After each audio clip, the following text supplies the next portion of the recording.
자, 안녕하십니까 여러분, 홍기찬입니다. 오늘은 제가 종합반 기수가 오래됐거든요. 제 오래된 클래스인데 이게 과정이 되게 길어요. 한 12주 정도나 진행이 되다 보니까 선생님 그 긴 시간 동안 도대체 뭘 하는 거예요? 이렇게 묻는 학생들이 있더라고요. 그래서 제가 과정을 좀 설명하는 내용을 여기 담아놨습니다. 그런데 이 부분은 꼭 제 강의를 듣지 않아도 내가 17년 하반기를 준비해야 되는데 공채라고 하면 할 게 많은데 나는 어느 거부터 어떤 순서대로 해야 하지? 이렇게 아주 지금 계획이 안 잡힌 친구들, 그분들 입장에서 좀 정리하는 시간으로 제가 말씀을 드리도록 할게요. 자, 취업을 하는 데 있어서 제일 첫 번째로 중요한 건 뭐냐면 타겟 선정. 타겟이라고 하면 세 가지가 잡힐 거예요. 여러분들 업계, 기업, 직무에 대한 선정 작업이죠. 여기서 가장 중요한 건 뭐다? 직무입니다. 지금 삼성의 서류 전형도 그 이름이 뭐야? 직무 적합성 평가죠. 타이틀이 직무예요. 정부에서 진행하고 있는 NCS도 그 타이틀은 뭐다? 직무예요. 결국 직무가 가장 중요한 요소가 됩니다.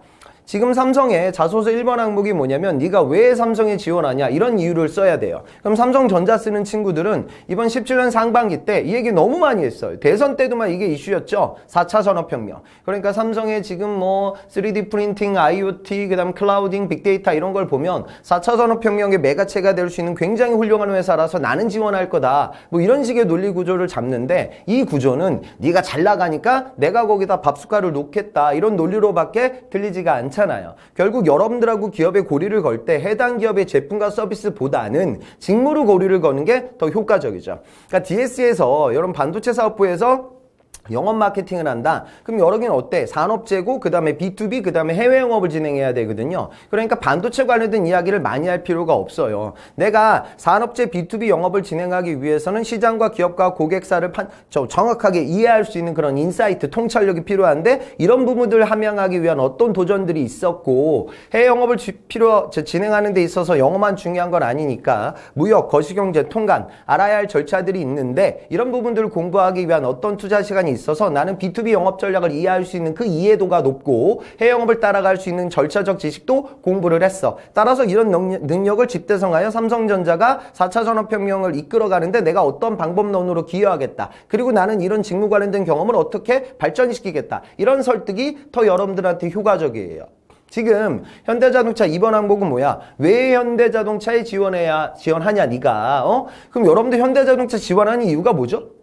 뭐 특별히 없어. 현차니까 지원하잖아. 그럼 여러분들이 또 자동차하고 고리를 걸어. 물론 이런 고리도 걸어야 할 친구들이 있죠. 주로 이공계들. 그러니까 내연기관을 공부했던 기계과, 라인 트레이서 같은 인베디드 프로젝트를 진행했던 전자과, 얘네들은 자동차하고 연결고리가 잡혀요. 근데 문과는 또 안 잡혀. 그러니까 중요한 건 뭐냐면 직무 위주의 접근이 더 여러분들한테 효과적이에요. 그러니까 그러면 뭐야? 직무를 알아야 되는데 여러분들이 직무를 잘 모르잖아요. 그래서 제가 종합반 초기 때 여러분들의 제 그 직무별 취업 비법서라는 취업서 적이 있는데 이거 취업 서적 중에서는 난이도가 좀 높은 편이에요. 그래서 여러분들이 이해하기가 좀 버거우니까 제가 직무에 대해 설명을 하고 그 다음에 다양한 직무들을 같이 말씀드려. 그걸 알아야 될 이유는 첫 번째, 내가 원하는 직무는 기업 내부적으로 다 연결돼 있거든. 그 고리를 알게 됐을 때 내가 원하는 직무의 이해도가 올라가요. 그 다음에 두 번째는 직무 스펙트럼을 넓혀야 돼. 물론 마케팅 쓸 친구들이 있는데 경우에 따라서는 해외 영업이다 외자 구매도 써야 되는 거고 연구개발을 쓸 친구들이 있지만 경우에 따라서는 공정이나 설비도 써야 되거든. 이번에 17년 상반기를 보면 하이닉스나 LG 디스플레이 이쪽은 연구개발 썼다가 면접 볼 때 좀 공정이나 장비 쪽으로 바뀐 친구들도 많단 말이야. 이런 현실적인 부분도 고려를 해야 되거든. 그러니까 취업은 여러분들 하고 싶은 일을 포기하지 마세요. 하지만 경우에 따라서는 이 좋은 기업이라고 하면 나의 구직의 확률을 높일 수 있는 직무 선정도 이루어져야 되니까 직무 스펙트럼을 넓혀야 돼요. 그래서 저하고 이런 부분들을 논의할 거예요. 이건 강의만으로는 불가능해요. 그래서 저는 여러분들하고 저하고 1대1로 오프라인 그 스캔 미팅을 진행합니다. 그래서 강의 외적인 스케줄을 잡아서 따로 컨설팅을 진행하고요. 그 개인별 맞춤형 컨설팅을 통해서 타겟, 업계, 기업, 직무를 선정하는 작업, 그리고 직무의 우선순위, 또 자소서의 뼈대 구조를 같이 저하고 만들 거예요. 여기까지가 스텝 1.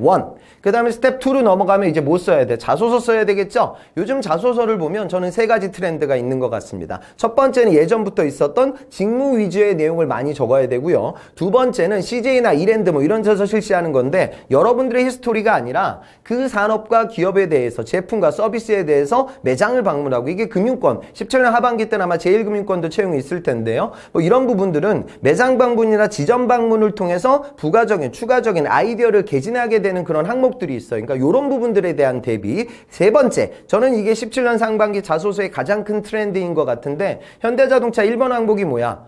무엇이 너를 움직이게 하냐? 무엇이 여러분들을 움직이게 해? 뭐 사실 그런 건 별로 없잖아. 현차가 나를 돈이 나를 여러분들 움직이게 하겠죠.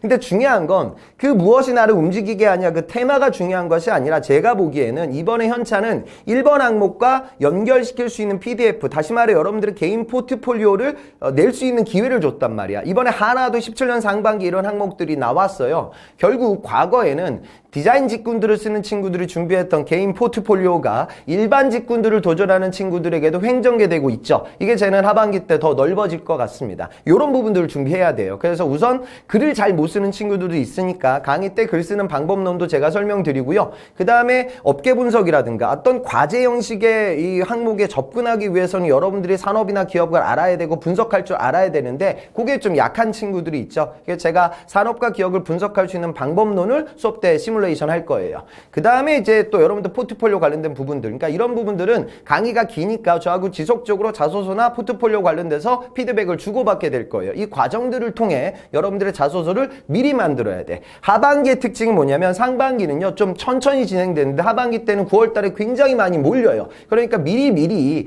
그 시간 동안 자소서를 양산하기가 어려우니까요. 수업을 들으면서 자소서의 뼈대 구조를 만들고 다양한 자소서를 만들 수 있는 여러분들 매트릭스 구조를 저하고 같이 설정할 거예요. 미리 써놓기도 하고요. 안 바뀌는 기업들이 있으니까 항목이. 그러니까 이런 부분들에 대한 준비를 저하고 체계적으로 진행하게 되실 것입니다. 그 다음에 세 번째 뭐 여러분들 제일 힘들어하는 거 바로 인적성 시험이죠. 인적성 시험은 기본적으로 언어, 수리, 추리가 출제돼요. 언어 같은 경우에는 이번에 17년 상반기 G사 시험의 언어는 정말 쉬웠어요. 시중에 나와 있는 문제집보다도 더 쉽게 나왔어요. 그래서 주술관계, 단어 간의 관계, 독해 이런 것들을 여러분들 준비하셔야 되고요. 그 다음에 수리를 여러분들이 이제 힘들어하는데 주로 이제 방정식하고 자료 해석으로 나뉩니다.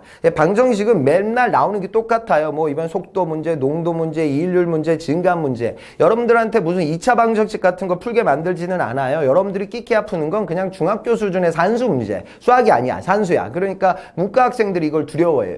여러분 인적성을 절대 포기하면 안 돼요. 왜 그러냐? 지금 인적성을 아주 잘 봐야지 붙을 수 있는 기업도 있지만 경우에 따라선 아주 못하는 친구를 떨궈내기 위한 적성시험도 존재해요. 그런데 여러분들이 내가 이런 아주 상위권에는 못 들어가니까 포기. 그럼 또 여기서 떨어져요. 그러니까 당연히 준비를 하셔야 된다. 요 말씀을 좀 드리고요. 그래서 자료 해석에 대해서 지금 현차 같은 경우에는 정보 출연, 자료 해석 이렇게 두 가지로 출제가 되고 데이터의 양들이 많아요. 그래서 짧은 시간 동안 계산 속도를 높일 수 있는 기법, 그동안 까먹은 여러분들 산수 관련된 내용들을 리마인드하는 시간, 이렇게 제가 강의를 꾸려갑니다. 그 다음에 추리 같은 경우에는 3단 노법, 명제, 참, 거짓, 논리게임, 도형추리, 문자추리, 추론, 뭐 단어 간의 관계 뭐 이런 것들이 나오거든요. 추리는 여러분들이 눈으로 푸시는 게 아니야. 손으로 푸는 거예요. 그래서 짧은 시간 동안 벤다이어그램이라든가 건물, 배식표, 식단 이런 것들을 빠르게 도식화시킬 수 있는 그 기법에 대해서 제가 말씀드리도록 하겠습니다. 그래서 저하고 같이 언수추 연습을 할 거고요. 이 언수추는 뭐 대부분의 기업들이 다 똑같습니다. NCS도 마찬가지예요.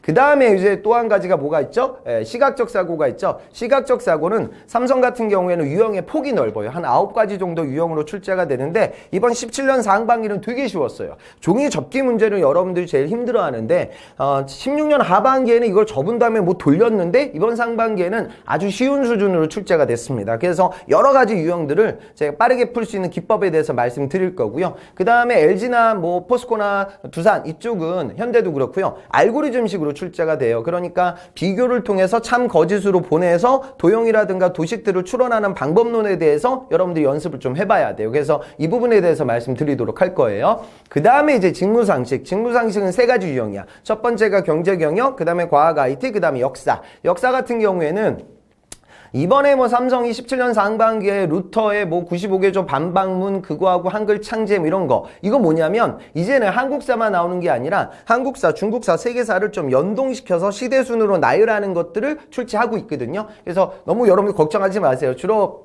다른 기업들은 한국사 위주로 출제가 돼요. 그 다음에 중국사 같은 경우는 CJ나 KB 이런 데서 좀 나오고요. 그래서 중국사하고 한국사 위주로 시대순으로 역사를 정리하는 시간을 제가 가질 예정이에요. 그 다음에 이제 과학 IT. 과학 IT는 이번에 17년 상반기 같은 경우에는 뭐 D램이다, 낸드 플래시다, 퀀텀, 뭐 퀀텀 점프 이렇게 바운드체와 관련된 IT의 하드웨어적인 부분들도 출제가 돼서 저하고 함께 IT의 주요 이슈를 정리할 거고요. 그 다음에 과학이라고 하면 물리, 화학이 주된 내용. 화학도 아니야. 뭐 기체, 뭐 기껏 해봐야 뭐 기체의 성질, 물의 성질 뭐 이런 것들이 나오거든요. 그래서 그런 부분들을 저하고 같이 까먹었던 내용들 정리해 보도록 하겠습니다. 그 다음에 이제 경제경영 과학 IT인데 여기는 미시, 거시, 일반 경영으로 출제가 돼요. 제가 늘상 강조하는 인플레이션, 테이퍼링, 뭐 그 다음에 뭐 양적 완화 이런 것들 제가 항상 강의하는 내용인데 이번 상반기도 또 똑같이 나왔거든요. 그래서 나오는 내용들이 좀 정해져 있습니다. 그래서 그 부분을 저하고 정확하게 학습하게 될 거고요. 그 다음에 이 부분은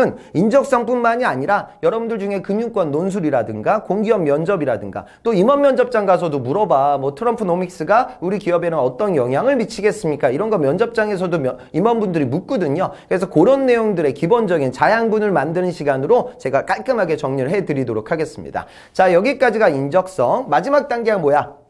이제 면접이죠. 면접은 임원 면접, 실무진 면접, PT 면접, 토론 면접, 롤플레이 면접, 또 삼성에서 진행하고 있는 창의성 면접. 이것도 종류가 많아요. 자, 우선 임원 면접과 실무진 면접은 여러분들 면접은요. 연극 배우가 돼가지고 여러분들이 알고 있는 내용을 전달한다고 해서 붙는 게 아니에요. 요즘 면접은 대화가 이루어져야 되니까 그런 기법들이나 힘들어하는 1분 자기소개에 대해서 각자 개인별로 제가 피드백을 드릴 거고요. 그 다음 저하고 면접 시뮬레이션도 할 거예요. 그 다음에 지금 현대라든가 CJ에서 진행되는 롤플레이 면접은 이런 것들은 제가 기출을 두고 시간 똑같이 재면서 여러분들 시연을 한번 해보도록 하겠습니다. 그 다음에 시사토론 면접은 시사의 주제를 알아야 되니까 주요 여러분 출제될 만한 이번 17년도에 이슈가 되고 있는 부분들을 제가 정리를 해드릴 거고요. 그 다음에 삼성의 창의성 면접. 창의성 면접은 PT 면접하고 거의 비슷해요. 그러니까 뭐 나오는 것들 보면 너치 마케팅을 설명을 해주고요. 그 다음에 인구절벽 문제를 해결하기 위해서 너치 마케팅에 대한 방안을 짜봐라. 뭐 이런 것들이 이공계들한테도 내요. 결국에 이 PT나 토론은 그 면접장에서 놀랍도록 엄청나게 창의적이고 새로운 아이디어를 개진하는 친구들은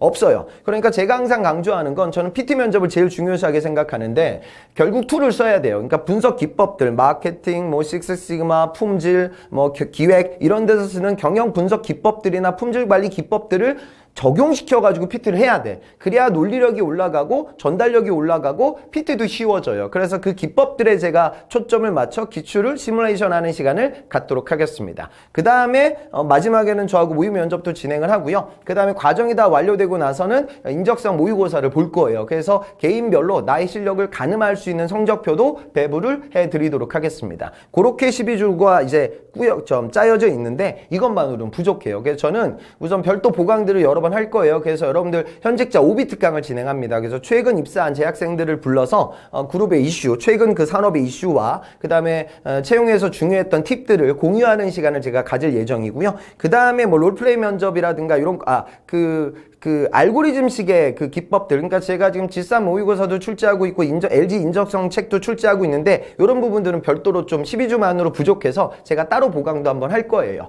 그 다음에 이제 강의가 끝난 다음에도 저하고 이제 여러분들 별도 카페를 통해서 저하고 계속 소통을 진행하게 될 거고요. 서류가 합격하면 여러분들의 기업 분석 자료, 그 다음에 제가 면접 후기들이 되게 많거든요. 그런 내용들을 같이 공유하는 자료도 제가 지속적으로 여러분들한테 피드백을 드리도록 하겠습니다. 그리고 중요한 건 강의만으로 부족해요. 저는 별도로 스터디를 따로 꾸립니다. 그래서 그 스터디에서 경제경영, 과학 IT, 역사, 토론 뭐 이렇게 여러분들의 역할들을 나누고요. 그 나뉜 역할들에 맞춰서 인적성과 면접, 취업의 자양분을 만드는 시간. 또 신문도 되게 중요해요. 신문 읽는 것도. 근데 혼자 있으면 여러분도 안 읽잖아. 그래서 그런 내용들을 같이 시너지를 끌어낼 수 있게끔 스터디를 운영할 거예요. 더불어 제 강의를 들으면서 인적성 문제집 한 권은 그냥 푼다고 보시면 돼요. 그런데 한 권만으로 부족해요. 그래서 스터디를 통해서 한 다른 문제집 두세 권을 따로 풀어가면서 전체적인 많은 연습을 할 수 있는 기회를 드리고 제가 스터디도 따로 관리 감독을 진행하도록 하겠습니다. 그렇게 종합밥 과정이 꾸려져 있어요. 여러분들 지금 이야기 들으면 어때? 가슴이 좀 무겁죠? 할 게 되게 많아요. 그러니까 취업은 요즘은요, 진짜 그러니까 구직 경험 자체가 여러분들의 스펙이 될 만큼이나 이제는 할 것들이 너무나 많아요. 여러분들 명심하세요. 취업은 하기 싫은 걸 하셔야 돼요.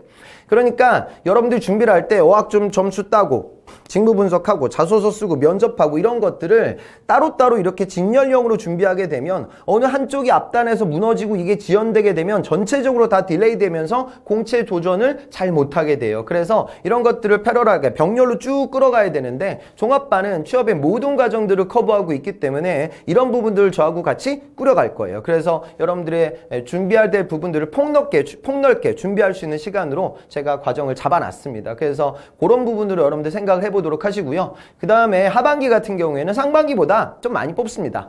많이 뽑고 이번에 새로운 정권도 출범했으니까 제가 보기에는 채용이 나쁠 것 같진 않아요. 그다음에 삼성 같은 경우에는 공채가 사라진다고 하지만 오해는 마세요. 계열사별로 다 많이 뽑습니다. 그래서 그런 부분들을 생각해서 차근차근 준비하는 시간이 됐으면 좋겠고요. 그 다음에 템포를 좀 빠르게 준비를 하세요. 앞서 말씀드렸지만 하반기는 그 기간이 굉장히 짧기 때문에 빠르게 준비하는 그런 여러분들이 되셨으면 좋겠습니다. 그래서 화이팅 하시고요. 하반기 공채 대비를 빠르게 진행하셨으면 좋겠습니다. 그럼 이쯤에서 이야기는 마치도록 하죠. 저는 홍기찬이었습니다.